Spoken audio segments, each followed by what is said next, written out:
Today we have clergy who have gathered in Washington, D.C. from across the United States of America.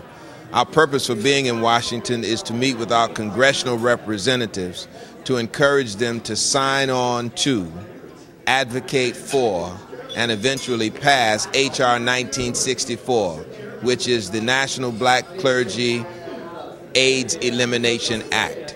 This act specifically addresses the problem of AIDS in the African American community and also specifies resources to be distributed across organizations, primarily in the African American community, to fight against AIDS.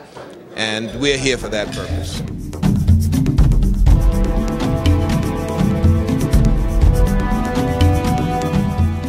The faith community needs to be involved in this discussion because the bedrock of the African American community in the United States of America is the black church.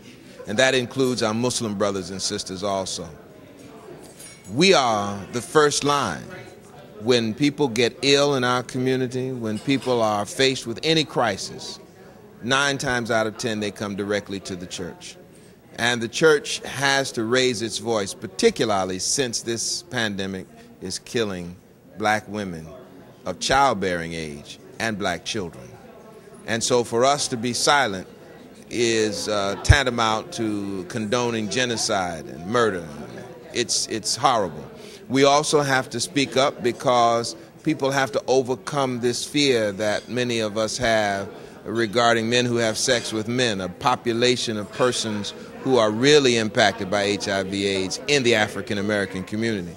And so the church has to break through that and raise us above that so that we can speak to saving lives rather than fighting over some differences concerning sexual orientation.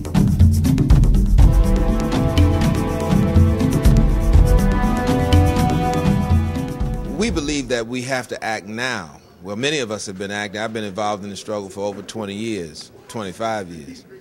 But now, because people are dying. And if we don't act now, if we don't do something now, we will be devastated. What I mean by that is young women of childbearing age dying. It will negatively impact the growth of the African American community in the United States of America.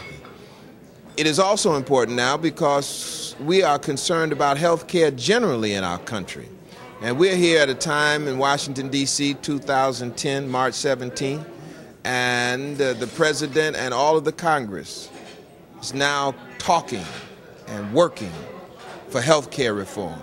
And that's what we're working for, too. It's just that our specific interest is in HIV/AIDS.